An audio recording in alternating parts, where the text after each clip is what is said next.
قرآن مقدس احادیث نبویہ صلی اللہ علیہ وسلم ہمارے پاس قیمتی ذخیرہ ہے، اور بڑے قیمتی ہے وہ مسلمان جو ان کو سمجھتے ہیں اور سمجھاتے ہیں۔ آج ہمارے پاس یہ سب کچھ دولت ہوتے ہوئے بھی ہم پریشان ہیں، حالات کے شکار ہیں، چاروں طرف سے طوفان انبار لگے ہوئے ہیں، چاروں طرف سے۔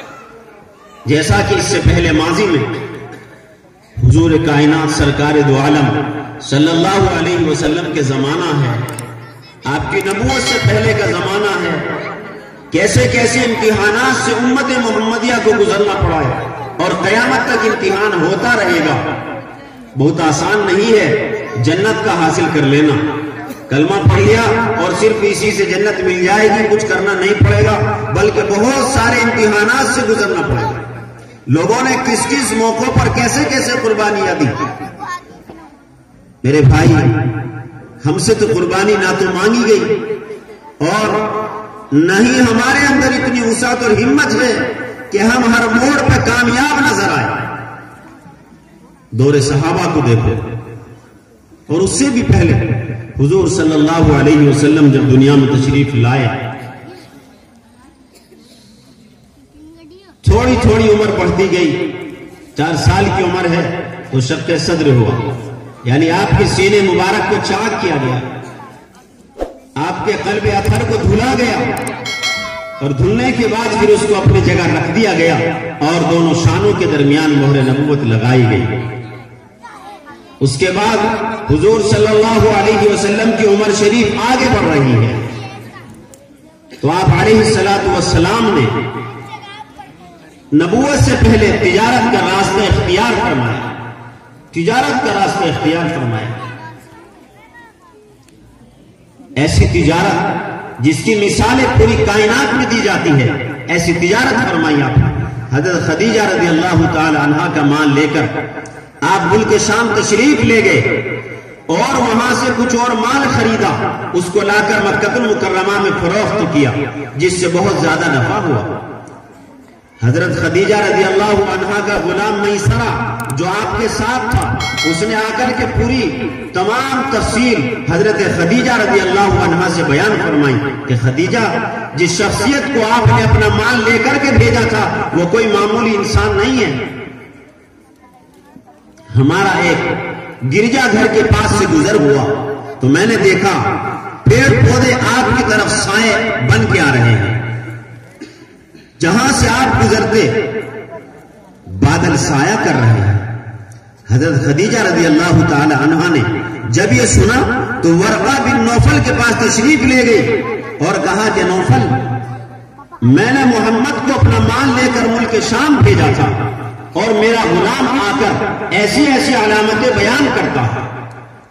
کہا کہ خدیجہ، اگر یہ بات سچی ہے اور جو آپ کا غلام کہتا ہے وہ باتیں محمد کے اندر موجود ہے تو مان لیجئے وہ آخری پیغمبر ہے، وہ آخری پیغمبر ہے۔ حضرت خدیجہ رضی اللہ تعالی عنہا کے دل میں یہیں سے حضور کائنات سرکار دو عالم صلی اللہ علیہ وسلم کی محبت گھر کر گئی، اور آپ نے پیغام نکاح دیا جس کو حضور صلی اللہ علیہ وسلم نے منظور فرمایا، اور بڑی سادگی کے ساتھ نکاح ہوا۔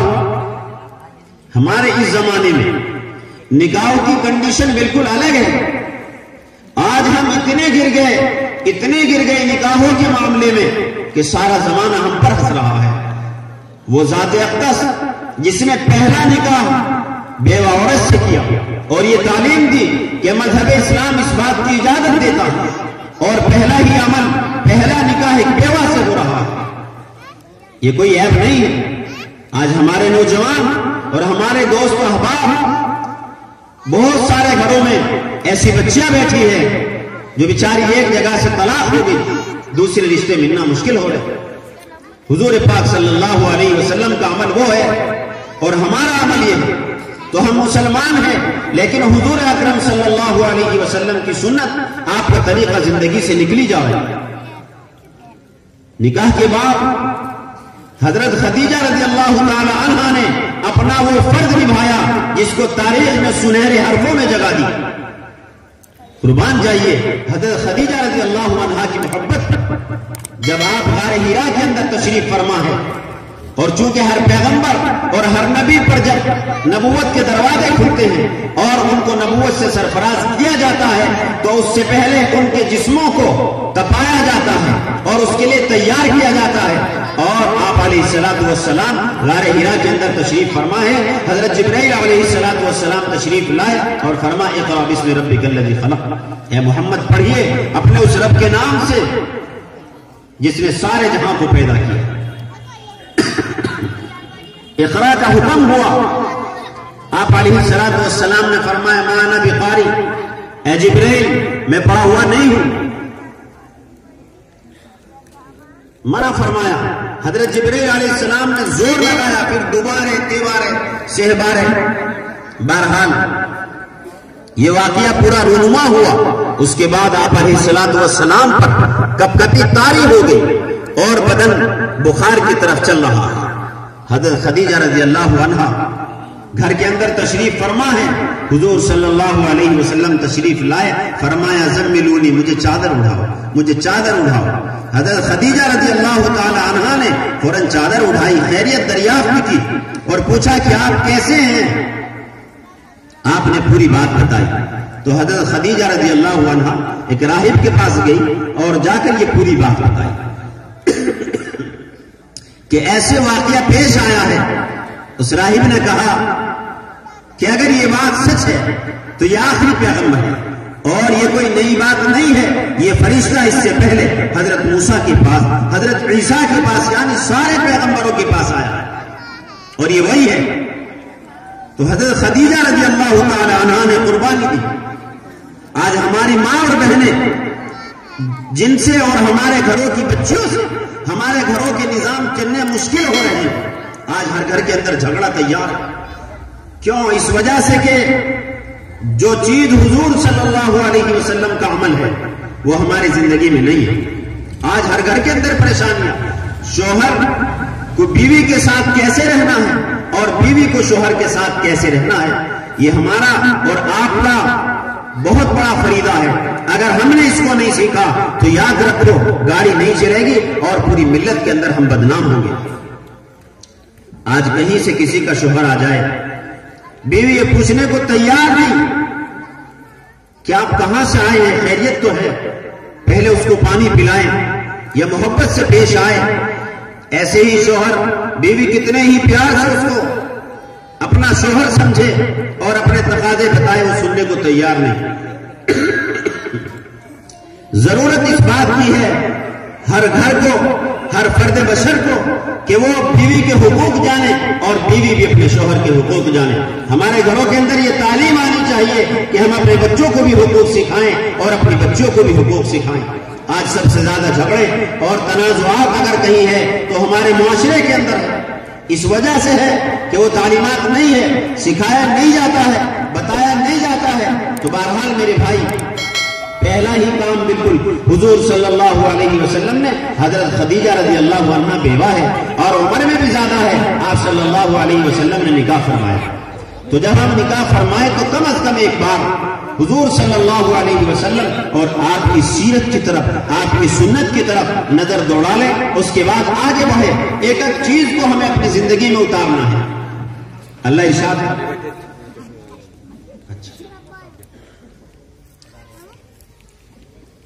تو میرے بھائی، ہم سب لوگ مسلمان ہیں، کلمہ پڑھنے والے ہیں، کم از کم اتنا دین ہماری زندگی میں آ جائے، کم از کم اتنا دین ہماری زندگی میں آ جائے کہ حضور صلی اللہ علیہ وسلم کے جو اعمال ہیں آپ نے امت کو کر کے دکھائے ہیں، ہم کم از کم ان کو ادا کرنے کی کوشش کریں اور ان کو اپنی زندگی میں لانے کی کوششیں کریں، چاہے وہ ہمارے جسم کا لباس ہو، ہمارا چلنا ہو، ہمارا پھرنا ہو، ہماری تجارت ہو، ہمارا بزنس ہو، ہمارے شادی بیاہ ہو، ہمارے نکاح ہو، ہمارے بچیوں کے حقوق ہوں، یا اسی طریقے سے جتنے بھی ہمارے بدن سے تعلق رکھنے والے اعمال ہیں وہ ہوں، ہماری تجارتیں ہوں۔ حضور صلی اللہ علیہ وسلم نے ایک ایک چیز کو کر کے دکھایا۔ ایک ایک چیز کو کر کے دکھایا. وہ کمی ہماری ہے کہ ہم ان کو نہ دیکھیں نہ جانیں، یہ کمی ہماری ہے. ورنہ مذہب اسلام کے اندر گہرائی اور گہرائی کے ساتھ ایک ایک بات کو جو بیان کیا گیا ہے، ایک ایک چیز پر جو مفصل بحث کی گئی ہے اور اس کا خلاصہ بیان کیا گیا ہے، پوری دنیا مل کر اس کا مقابلہ نہیں کر سکتی. ایک ایک چیز پر مسلسل بحث. اگر آپ کو ناخن کاٹنا ہے اس کا مستحب طریقہ کیا ہے، آپ کو بال کاٹنا ہے اس کا مستحب طریقہ کیا ہے، آپ کو اپنے بچوں کے اندر وراثت کو تقسیم کرنا ہے اس کا مسئلہ کیا ہے. یعنی بال سے لے کر کھال تک ایک ایک مسئلے کو مکمل بیان کر دیا گیا. حضور صلی اللہ علیہ وسلم نے ایک مرتبہ اپنے ایک خادم کو، غلام کو ساتھ لیا، ایک بازار کے اندر تشریف لے گئے اور اپنے اونٹ بیچنے کے لیے تشریف لے گئے. اور آپ کو اتفاق سے وہاں سے جانا پڑ گیا. اپنے غلام سے کہا کہ یہ اونٹ ہے، ان کو فروخت کر کے تم آ جانا، مجھے تقاضا ہے.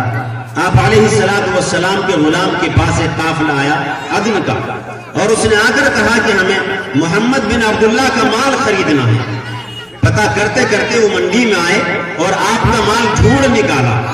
تو آپ کے غلام نے اس سے پہلے وہ کچھ کہتا سودا ہو گیا، اور وہ یہ بتانا بھول گیا کہ اس کے اندر ایک اونٹ عیبدار ہے، اس کی قیمت آدھی ہے، باقی سب اونٹ کی قیمت پوری ہے. وہ لوگ آئے اور سارے اونٹ خریدے اور خرید کر چلے گئے. حضور صلی اللہ علیہ وسلم تشریف لائے اور آ کر پوچھا کہ اونٹ بیچ دیے؟ کہ حضور سارے اونٹ فروخت کر دیے. کہ وہ جو لنگڑا اونٹ تھا، جو عیبدار اونٹ تھا، اس کا کیا ہوا؟ کیا وہ بھی دے دیا؟ کہ ہاں حضور وہ بھی چلا گیا. کہ اس کی قیمت آدھی لی ہے یا پوری لی ہے؟ تو فرمایا حضور میں بتانا بھول گیا، وہ جلدی میں تھے، وہ بھی لے گئے. یعنی وہ بھی کل قیمت کے ساتھ چلا گیا. تو حضور صلی اللہ علیہ وسلم نے پوچھا وہ قافلہ کدھر گیا ہے؟ کہا کہ وہ یمن کی طرف گیا. حضور صلی اللہ علیہ وسلم نے گھوڑا لیا اور سوار ہوئے. 24 گھنٹے کی مسافت میں اس قافلے کو پکڑ لیا اور ان کو روکا کہ کیا تم نے محمد بن عبداللہ کا مال خریدا ہے؟ کہا کہ ہاں ہم نے محمد بن عبداللہ کا مال خریدا ہے. کہا کہ کتنے میں؟ کہ اتنے میں خریدا ہے. کہا کہ اس کے اندر ایک اونٹ عیبدار ہے، لہذا یا تو وہ واپس کر دو یا اس کی آدھی قیمت واپس لے لو. جتنے اونٹ تم نے خریدے ہیں ان میں ایک اونٹ عیبدار ہے، اس کی آدھی قیمت ہے، یا تو یہ پیسے واپس لے لو یا یہ اونٹ میرا واپس کر دو. ایسی بزنس ہمیں کرنی ہے. چائنا کے اندر 8 صحابہ تشریف لے گئے، 8 صحابہ، اور انہوں نے جا کر تجارت شروع فرمائی. ایسی تجارت شروع فرمائی کہ چائنا کے لوگ دنگ رہ گئے، اور وہاں کے بڑے بڑے تجار، بڑے بڑے تاجر پریشان سڑکوں پر آ گئے کہ یہ لوگ کیسی تجارت کرتے ہیں، نہ کسی کو ستاتے ہیں نہ کسی کے ساتھ دھوکہ کرتے ہیں، لہذا ان کی تجارت کو بند کیا جائے. چائنا کی حکومت نے صحابہ کرام کی تجارت پر بین لگا دیا. ان سے جو سامان خریدنے والے حضرات تھے وہ سڑکوں پر آ گئے کہ ان کی تجارت کو اگر بند کیا جائے گا تو ہمیں بھی بند کر دیا جائے گا. یہ اسلامی تجارت کے لوگ ہیں، نمبر 1 تجارت کرنے والے ہیں، لہذا وہاں کی حکومت کو مجبور ہونا پڑا اور اپنا حکم واپس لینا پڑا اور صحابہ کرام کی منڈیوں کو کھولنے کی اجازت دی گئی. صرف 8 صحابہ نے تجارت کی ہے پوری چائنا کے اندر، اور اس کی برکت یہ ہے آج کروڑوں مسلمان. لیکن ہماری تجارت اس کی الٹی، جہاں سے کہیں سے ہاتھ آ جائے. میرے بھائی، مذہب اسلام ایک ایک پہلو پر مکمل بحث کرتا ہے. آپ کو کہیں تجارت کرنے جانا ہے، ایمانداری کے ساتھ تجارت کیجیے اور یہ نیت کر لیں، یہ من بنا لیں کہ انشاءاللہ کبھی کسی کو دھوکہ نہیں دیں گے، حلال کمائیں گے، حلال کھائیں گے، اور بےایمانی سے اور سود خوری سے اور اس کے اندر جتنی دھوکہ دڑی کی باتیں ہیں ان سب کو ہم نظر انداز کریں گے، ان سے توبہ کریں گے اور صحیح تجارت مذہب اسلام کی جو تجارت ہے اس کو پیش کریں گے. اگر ہم ان باتوں کو پیش کریں گے تو انشاءاللہ العظیم آپ امانتدار بھی کہلائیں گے اور آپ کا نام بھی روشن ہوگا. آج ساری دنیا میں سب سے زیادہ خسارے کا بزنس اور تجارت اگر بدنام ہے تو ہمارا بدنام ہے.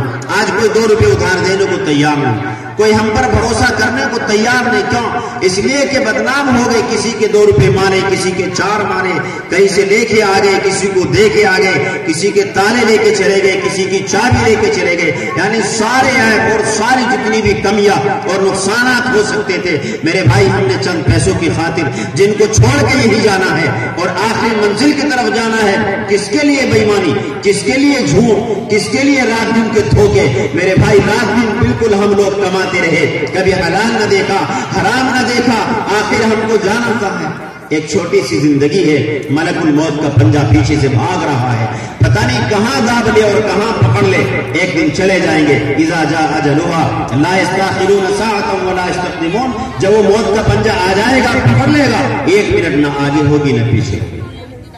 یہ مختصر سی زندگی جس کے لیے ہماری رات دن کی بھاگ دوڑ، رات دن کی کوشش ہے میرے بھائی، سکون کی زندگی گزاریے اور اللہ کو راضی کر کے زندگی گزاریے۔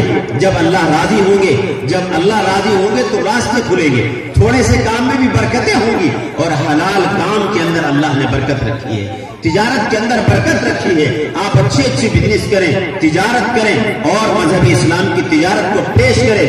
ہمارا مذہب کہتا ہے آپ کسی کا 1 روپیہ نہ مارے، بلکہ اپنی طرف سے پیش کرے اپنی خدمات کو، اپنی تجارت کو۔ آج چاروں طرف جہاں جہاں ہمارے لوگ بزنس کر رہے ہیں، تجارت کر رہے ہیں، ان کی ذمہ داری ہے کہ وہ مسائل تجارت کو سیکھے۔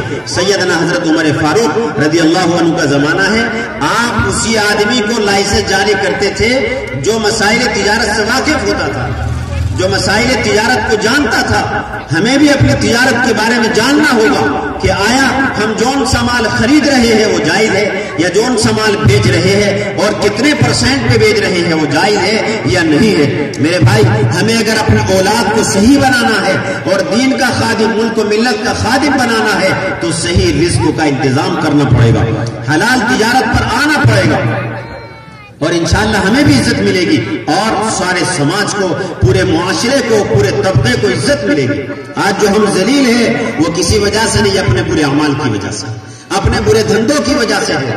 سارے عیب آج میرے اندر آ گئے میرے بھائی، جہاں دیکھو مسلمانوں کے اندر آپس میں اختلافات ہے، انتشار ہے، اختلاف ہے، ذرا سی چیزوں پر جھگڑے، ڈولوں کے جھگڑے، پانی کے جھگڑے، دیواروں کے جھگڑے، پنڈوں کے جھگڑے۔ میرے بھائی یہ حالات نہیں ہے۔ آئیے میرے بھائی، حضور صلی اللہ علیہ وسلم نے ہمیں جو سبق پڑھایا اور امت کے لیے جو کام بتا کر کے گئے ہیں، جو امانت سونپ کے گئے ہیں، مسلمانوں ہمیں تو وہ اٹھانا ہے اور اس کو سینے سے لگانا ہے۔ حضور صلی اللہ علیہ وسلم کی جو امانتیں امت مسلمہ کے پاس ہے وہ تمہیں ہی تو ادا کرنی ہے اور تمہیں ہی زمانے کو بتانا ہے کہ یہ سچ ہے، یہ جھوٹ ہے، ہماری ذمہ داری ہے۔ اگر ہم نے اس دنیا کو نہ بتایا، زمانے کو نہ بتایا، یاد رکھو کل قیامت کا دن ہوگا، اللہ عرش کرسی پر بیٹھا ہوگا اور وہاں پر سب لوگ ہوں گے۔ اللہ پوچھے گا بتا اپنے پڑوسی کا حق ادا کیا؟ اپنے پڑوس میں گیا تھا کبھی؟ کلمے کی دعوت لے کر اسلامی تجارت سمجھائی تھی، مسائل تجارت کسی کو سکھایا تھا، غسل کرنا سکھایا تھا، نہانے کے عمل بتائے تھے، پڑوس کی عادت بتائے تھے۔ شاہ عبدالعزیز محدث دہلوی رحمۃ اللہ علیہ، آپ کے زمانے کا واقعہ ہے، ایک ہندو بھائی کا جنازہ گزرا، آپ دیکھ کے اسے کھڑے ہو گئے اور رونے لگے۔ ہم تو دیکھ کر کے ہنستے ہیں اور ٹھٹے پاڑتے ہیں، حضرت اتنا بڑا علم آپ کا ہے، بھارت کے مسلمانوں پر بڑا احسان ہے۔ آپ دیکھ کر کھڑے ہو گئے اور رو رہے ہیں۔ آپ کے خادم نے پوچھا حضرت یہ غیر مسلم کا جنازہ ہے اور آپ رو رہے ہیں؟ کہ میں اس وجہ سے نہیں رو رہا ہوں کہ جنازہ غیر مسلم کا ہے، میں اس وجہ سے رو رہا ہوں کل کو اللہ اگر پوچھ لے اور اللہ قیامت کے دن سوال کر لے کہ عبدالعزیز تم بھی یہاں رہتے تھے، یہ تمہارا پڑوسی تھا، غیر مسلم تھا، کیا کبھی اس کو اسلام کے بارے میں بتایا؟ کیا اس کا حق ادا کیا؟ کبھی اس کو کلمے کے بارے میں بتایا؟ تو میرے جہنم میں جانے کے لیے کافی ہوگا۔ آج بھارت کے اندر اگر ہم پریشان ہیں تو اس وجہ سے کہ ہم نے اپنے بارے میں بھی نہیں سمجھا اور دوسرے کے حقوق کو بھی نہیں سمجھا۔ آج امت مسلمہ کے پاس نہ ہی وہ زبان ہے جس کے ذریعے سے عزتیں حاصل کی جاتی ہے اور جس کے ذریعے سے اپنے حقوق کو حاصل کیا جاتا ہے۔ میرے بھائی، ہمیں ضرورت اس بات کی ہے کہ ہم مذہب اسلام کی ترجمانی کریں۔ مسلمانوں ایمانداری سے بتاؤ، آپ ترجمانی نہیں کرو گے، تمہارے بچے ترجمانی نہیں کریں گے تو کون ترجمانی کرے گا؟ آخر اس مذہب کے تم ماننے والے ہو، اس پر عمل کرنے والے ہو، تم مسلمان ہو، قرآن و حدیث تمہارے گھروں میں موجود ہے۔ اگر الحمد شریف کی باتیں تم نہیں بتاؤ گے تو کون بتاؤ گا؟ قرآن قرآن کی باتیں تم نہیں بتاؤ گے تو کون بتائے گا؟ میرے بھائی قرآن تو بہت سارے بیچارے غیر مسلموں کے گھروں میں بھی رکھا ہے لیکن وہ اس سے انجان ہے، بالکل اسی طرح مسلمانوں کے گھروں میں بھی قرآن رکھا ہے لیکن اسے پتہ نہیں الحمد میں کیا آیا ہے، قل هو اللہ کیا آ رہا ہے اس کے اندر، یہ اللہ تبارک و تعالیٰ کیا کہہ رہا ہے۔ اگر ہمیں پتہ ہوگا تو جب اپنے رشتے دار کو 1 لاکھ روپے ادھار دے رہا ہوتا تو قرآن مقدس کی آیت اٹھا کے دیکھتا اللہ کہتا ہے یا ایھا الذین آمنوا اذا تداینتم بدین الی اجل مسمى فاکتبوہ۔ قرآن کا حکم یہ ہے کہ جب تم کسی کو قرضہ دو، ادھار دو تو 2 گواہ بنا لو اور ایک تیسرے آدمی کو بلاؤ، اس سے اپنا قرضہ لکھواؤ اور لکھنے والا ایماندار ہو، عادل ہو۔ سوچو گہرائی کے ساتھ، کبھی ہم نے کسی کو قرضہ دیا ہو اور یہ عمل کیا ہو تو ہم قرآن کے چاہنے والے بھی ہیں، عمل کرنے والے بھی ہیں، اور اگر ادھار دینے میں، قرضہ دینے میں اس آیت کے خلاف گئے تو ہم نے عمل کہاں کیا؟ مذہب اسلام میں تو حکم آیا لیکن مسلمانوں میں نہیں آیا۔ امانت کا مسئلہ مذہب اسلام نے تو بیان کیا، مسلمانوں نے نہیں کیا، اس لیے پوری دنیا میں ذلیل، جہاں دیکھو وہاں دیکھو تانے ٹونٹ کے سے جا رہے۔ میرے بھائی یہ سب ہمارے برے اعمال ہیں، برے اعمال کا نتیجہ ہے۔ مسلمانوں کبھی مایوس مت ہونا، کبھی مایوس مت ہونا، اللہ کی ذات پر بھروسہ کرو، قرآن مقدس کو اپنی زندگی میں لاؤ، اس کی تعلیمات کو عام کرو۔ ہماری ذمہ داری ہے، ہمارا فریضہ ہے اور ہر مسلمان کی ذمہ داری ہے کہ قرآن کی ایک بات کو اپنے گھر میں اتارے، اس کے بعد اپنے پڑوسی، اپنے گاؤں، اپنے قصبے، اپنے شہر تک اس کو پہنچانے کی کوشش کرے۔ اگر ہم نے نہیں کری تو اللہ قیامت کے دن ہم سے پوچھے گا، ہم سے پوچھے گا اللہ تبارک و تعالیٰ کہ میری اس آیت پر اللہ ارشاد فرماتا ہے وَأَمُرْ بِالْمَعْرُوفِ وَانْهَ عَنِ الْمُنكَرِ، تم امر بالمعروف کرو۔ امر بالمعروف کا مطلب کسی کو پڑھنے کے لیے کہو، یہ بھی امر بالمعروف، نماز کی دعوت دو، یہ بھی امر بالمعروف، کسی کو اچھی فصل بونے کی دعوت دو، امر بالمعروف، کسی کو شادی بیاہ کرنے کا رشتہ بتاؤ، یہ بھی امر بالمعروف، کسی کو صدقہ خیرات کی باتیں بتاؤ، یہ بھی امر بالمعروف، یہ بھی امر بالمعروف، کسی کو صحیح راستہ بتاؤ، غلط راستے سے بچاؤ، یہ بھی امر بالمعروف، قرآن کی تعلیمات یہ بھی امر بالمعروف۔ اسی طریقے سے اللہ نے آگے فرمایا وَنْهَ عَنِ الْمُنكَرِ، اور برائیوں سے روکو۔ اگر تمہارا پڑوسی غلطی کر رہا ہے، وہ تمہارے چھتوں پر پتھر پھینک رہا ہے، وہ دوسرے کو ستا رہا ہے، تمہاری ڈول کاٹ رہا ہے، تمہارے پیڑ کاٹ رہا ہے، ان کو توڑ رہا ہے، کسی کا گنا توڑ رہا ہے، کسی کے اناج کو نقصان دے رہا ہے، مسلمانوں اس کو کہتے ہیں نہیں عن المنکر، برائیوں سے روکیں، اس کو روکنا ہماری ذمہ داری ہے۔ انصر اخاک ظالما او مظلوم، آپ اپنے بھائی کی مدد کریں چاہے وہ ظالم ہو یا مظلوم ہو۔ ظالم ہونا یعنی وہ کسی کو ستا رہا ہے تو اس کی مدد کرنا یہ ہے کہ اس کا پنجہ پکڑ لو کہ تم کسی کو مت ستاؤ، کسی کو مت ستاؤ۔ کوئی کسی کو گالی دے رہا ہے، کوئی جھوٹی گواہی دینے کے لیے شہر جا رہا ہے، اس کو روک دو۔ اللہ کے بندے کہاں جا رہا ہے، کہاں جا رہا ہے؟ یہ ظلم ہے، یہ ہے نہیں عن المنکر۔ ہماری ذمہ داری ہے ان باتوں کو اپنی زندگی میں لائیں گے اور روکیں گے اپنے سماج کو، اپنے معاشرے کو۔ کوئی اپنی بیوی کو طلاق دے رہا ہے، اس کو روکو۔